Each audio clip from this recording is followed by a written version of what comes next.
Here are 5 things you need to know about GKN Aerospace. So the first thing you need to know, well, what is it? So according to their website, it's the leading global Tier 1 aerospace supplier for the majority of the world's aircraft manufacturers.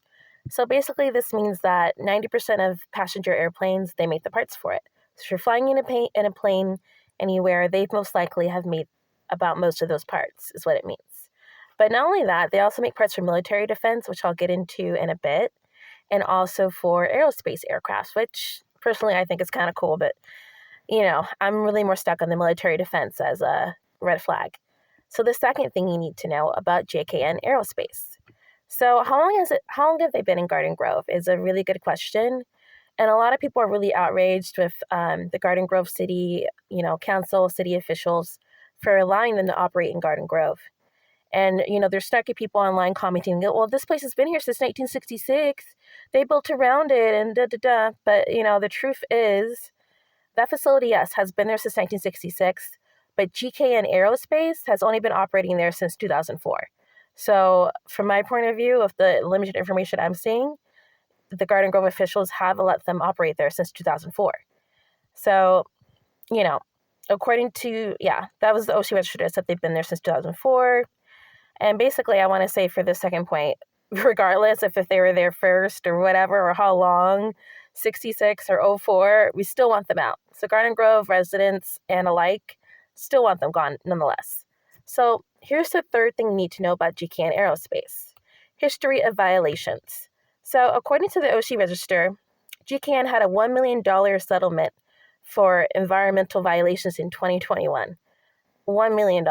So apparently they were failing to keep emission records, operating equipment without a permit, but also another really concerning thing, they used carcinogenic and toxic materials and violated air quality and emission rules.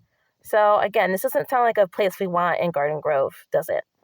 So on to the fourth thing you should know about GKN Aerospace.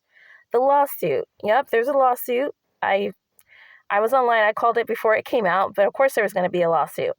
50,000 people were evacuated in multiple cities. Labor loss, time, just emotional distress. So at least 40 people or 40 families are suing right now. I don't know how many more there'll be, but it's quite a lot thus far. But I don't think it's only going to be families. Really, honestly, I think that the city of Garden Grove, Stanton, Anaheim, Westminster, they're all going to want to sue as well because think of all the money, the man hours, the water, the cost.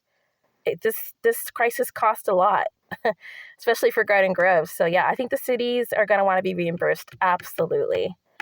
So yeah. So, again, not a place we want in our city. So on to number 5. So a lot of people don't care about this point, but I'm one of the people that do. Point number 5, they build parts for warcrafts. So according to Intercept News, GKN Aerospace helps manufacture parts that go into F-35 fighter jets. So there's a really big chance that some of these parts that they make get used in, the war in Palestine, basically the genocide in Gaza. So people are all confused, why are people talking about Palestine at the Garden Grove City Council meeting about this crisis? Well, that's why. And just so you know, genocide is always relevant. So all around, GKN pretty much feels like a threat to Orange County residents from our point of view, just from what I've seen people gone through with the evacuations, but also aiding genocide. Also, they possibly helped with the war in Iraq. So it's not really a place we want in Garden Grove now, is it? So that was 5 things you needed to know about GKN Aerospace in relation to the chemical crisis here in Garden Grove. If you want a part 2, let's stick around. All right.